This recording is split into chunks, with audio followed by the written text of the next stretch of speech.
Media మిత్రులందరికీ నమస్కారం. నా పేరు రాము, మినగల్లి సర్పంచ్ వాళ్ళ భర్తని అండ్ మినగల్లు టీడీపీ కార్యకర్తని.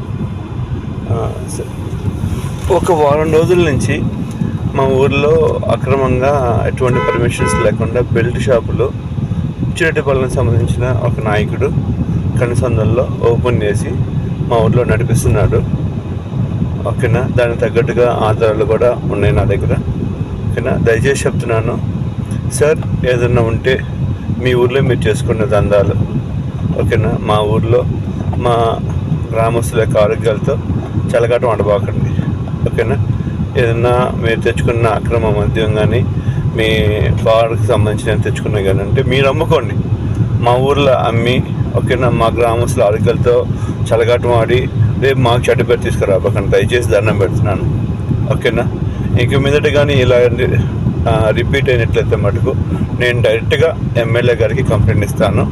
ఓకేనా, నా ఊర్లోగా ఇంక మీదట 3 బెల్ట్ షాపులు ఓపెన్ చేస్తున్నారు సార్ మీరు మా ఊర్లో. అది ఇంతటితో ముగించుకోవాల్సిందిగా కోరుచున్నాము.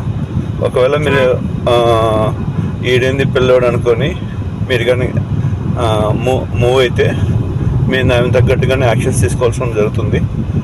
Thank you. హలో, నేను సేనయ్య మినగల్లో పండైనా ఏందన్నా ముందైందన్న అమ్మేదా? అదే సేనంటే మనకి 20 రూపాయలు అక్కడ వేస్తాడు, ఆయనే చూసుకునేది మనకి సంబంధం లేదు. ఎంత?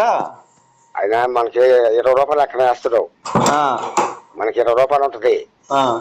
అదే అమ్మి ఆయనకి ఇవ్వాల్సిందే. మనం ఏదన్నా పట్టుకున్నా అన్ని అయిందే, మనకు సంబంధం లేదు. అది సేనంటే 3 బెల్ట్ షాపులు వేసాడు ఇక్కడ, 3 వేసాడు ఇక్కడ. ఎక్కడ? మన ఊళ్ళో. ఎవరికి? రఘుకి, రాజాకి, నాకు. మీ ముగ్గురికి బెల్ట్ షాపులా? ఈ సోరా శ్రీనివాస్ రెడ్డి అన్న ఆయనే. ఆయన ఏదైనా మామూలుగా వచ్చినా ఆయనదే బాధ్యత, మనకు సంబంధం లే. అది అశోక్ రెడ్డి కూడా ఏం చెప్పాడంటే, ఎక్కడ పట్టుకున్నా అక్కడ ఫోన్ చేసి అక్కడికి వస్తాం మేము, అది మీకేం సంబంధం లేదు, ఎవరు రారు అసలు ఇప్పుడు కూడాను. కానీ ఏదే వాడు షాపులో తెచ్చి అవి మళ్ళీ ఆదాయం ఎక్కువ అమ్ముకుంటే అవి పట్టుకుంటే మాకు సంబంధం లేదు అని చెప్పారు వాళ్ళు. అంటే మనం ఆడ ఏరియా కాడ తెచ్చి 50 ఉంటది కదా, అవి తెచ్చి అమ్ముతే పట్టుకుంటే మటుకు మాకు సంబంధం లేదు. ప్రొబేషన్ వాళ్ళు కానీ పోలీసు వాళ్ళు కానీ ఎవరైనా కానీ ఈ అయితే ఎవరు రారు మీ కాడికే చెప్పిండు. అది వచ్చారంటే ఇట్లా సంగతి అంటే వాళ్ళు అశోక్ రెడ్డి ఫోన్ చేస్తే, అశోక్ రెడ్డి శ్రీనివాసరెడ్డి ఫోన్ చేస్తే, శ్రీనివాసరెడ్డి మళ్ళీ వాళ్ళకి ఫోన్ చేస్తే వెళ్ళిపోయారంట. శ్రీనివాసరెడ్డి వాళ్ళు ఫోన్ చేస్తే వెళ్ళిపోయారంట. ఎవరు చెప్పారా? అశోక్ రెడ్డి. బొంగేం లేదు, అక్క అక్కడ ఏడస్తా బాధపడుతున్న వాళ్ళకి ఆడబిడ్డ ఎందుకు లేని గమ్ముగా వెనకెళ్ళారు. ఈ రోడ్లో నిలబడ్డారు. రోడ్డు నిలబడినాక నాకు ఫోన్ చేశారు, అన్న ఇట్లా ఇబ్బంది పెడుతుంది, మేము వచ్చున్నాము, మీరు రాండి అన్న, పోయి వాళ్ళ ఇంటికి పోవాలంటే, నేను లేదంటే నేను అవునుగడ్లో ఉన్నాను సార్ అన్న. అవునుగడ్లో ఉన్నాను సార్ అన్నాక ఆయనకి ఎవరన్నా పంపించండి అన్న అన్నారు. నేను పూజమ్మని పంపిస్తానని చెప్పా. మళ్ళా లేట్ అయిపోయింది కదా, రేపు పూజమ్మ కూడా వద్దులండి, రేపు నేనే పంపిస్తాను, ఫోన్ చేసి నేనే చెప్పి పంపిస్తాను, వస్తలేదు రేపు, మీరు వెళ్ళిపోండి సార్ ఎప్పుడన్నా. అప్పుడు వాళ్ళు వెళ్ళింది. ఫోన్ చేస్తే కదా బాగా ఆయన అదే ఆయన ఫోన్ చేస్తే ఆయన అమ్మ చెప్పారంట. అదే డబ్బులు ఉన్నప్పుడు ఫోను పవన్కి ఫోన్ చేశాడంట. ఏ ఫోను? రఘు కొడుకు చిన్నోడు ఆయన ఫోన్ చేసిందంట అశోక్ రెడ్డికి, ముందేసి ఆయనకి. ఆయన ఏమంటే చిన్నంత మాట్లాడి చెప్తాను అంటే చెప్పాడంట. అనగాని ఇట్లా సంగతి మేము 3 బెల్ట్లు ఇచ్చున్నాం కదా, కిందకి పోయినారు అని చెప్పాడంట. 3 బెల్ట్లు ఇచ్చున్నాం కదా పాతూరులో, కిందకి పోయినారు మీరు అని అడిగిందంట. అది వాళ్ళు మన కాడ డబ్బులు తీసుకొని వాళ్ళకి మామూలు వాళ్ళకి ఇస్తారు. అది 170 రూపాయలకి ఇస్తారు మనకి, 30 రూపాయలు మనకు ఉంటుంది, 20 రూపాయలు వాళ్ళకి ఉంటుంది. ఇవన్నీ వాళ్ళు చూసుకునేది, మనకి సంబంధం లే. రోజుకి ఎన్ని వేస్తారన్న మనకి? రోజుకే నెలకి వారానికి? రోజుకని మనకి 20 తెస్తాము, అది అయిపోతే మళ్ళీ తెచ్చుకుంటాం, లేదంటే 2 రోజులు అయితే మళ్ళీ ఒక 20 తెచ్చుకుంటాం అంతే. రోజుకి 20 లెక్కన తెచ్చుకుంటారా? వాళ్ళకి తెచ్చేస్తున్నారు అంత ముందు. ఆ, మళ్ళీ ఇప్పుడు మొన్న పట్టుకొని వాళ్ళు ఆపేశారు కదా, ఆ, అందుకని మళ్ళీ ఇప్పుడు షాపులు ఉన్నాయి కాబట్టి వాళ్ళు మళ్ళీ ఫోన్ చేసి అందరికి మీరే ఎత్తుకోపోండి, మీకేం పట్టుకోరు, తర్వాత రేపు అది సెంట్రల్ లెస్ వచ్చిన తర్వాత ఎట్లా చెప్తారు అయినా, అప్పుడు మేము తెచ్చేసేదా ఎన్ని చెప్తారు అన్నారు. ఆ. సరే సరే అని చెప్పి అదే ఏం పట్టుకోరు, ఏం చేయరు, పట్టుకున్నప్పుడు మాకు ఫోన్ చేయండి, మేము వస్తాం అన్నారు. ఆ. అది సంగతి.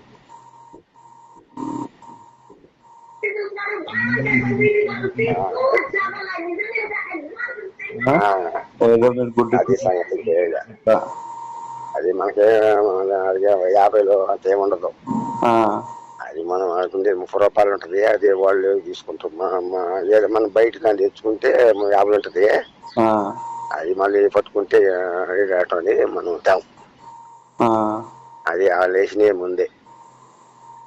30 రూపాయల కోసం ఇంత రిస్క్ అవసరం ఉంటుందా నీక? 30 రూపాయల కోసం ఇంత రిస్క్ అవసరం నీక? పెద్ద బాధ, మామూలు బాధ కాదు అక్క. వీళ్ళు ఇచ్చే పాప బాధపడ్డ గమ్ముగా వెళ్ళిపోయారు. ఎవరు ఫోన్ చేస్తే వెళ్ళా సార్ పాపము.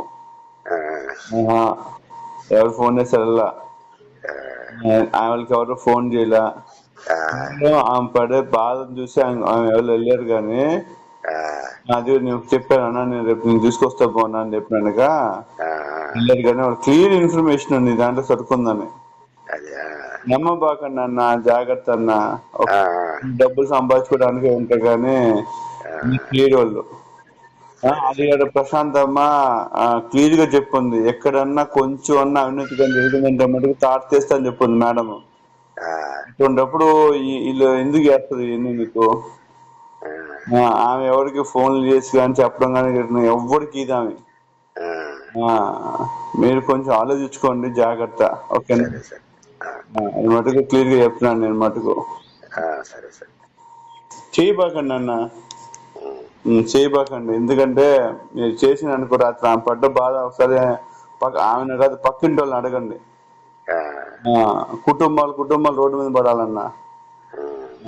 ఇప్పుడు ఆఖరికి కొన్ని మన ఊర్లో జరిగిన కొన్ని కుటుంబాలు అయితే ఇబ్బంది పడ్డారు. వాళ్ళ కుటుంబం నలుగురు వాళ్ళ ఇంటికి పోయేది మాట్లాడుతుంటే వాళ్ళు అక్క అయితే ఎంత ఇబ్బంది పడ్డారు. ఎదుగు బతికే కుటుంబాలు కదన్నా, ఎందుకు మీకు చెప్పండి ఇవన్నీ? ఎవడో డబ్బులు సంపాదించుకోవడం కోసంగా మీరు ఎన్ని చేయాలా? చూడకండి అన్న, సరేనా?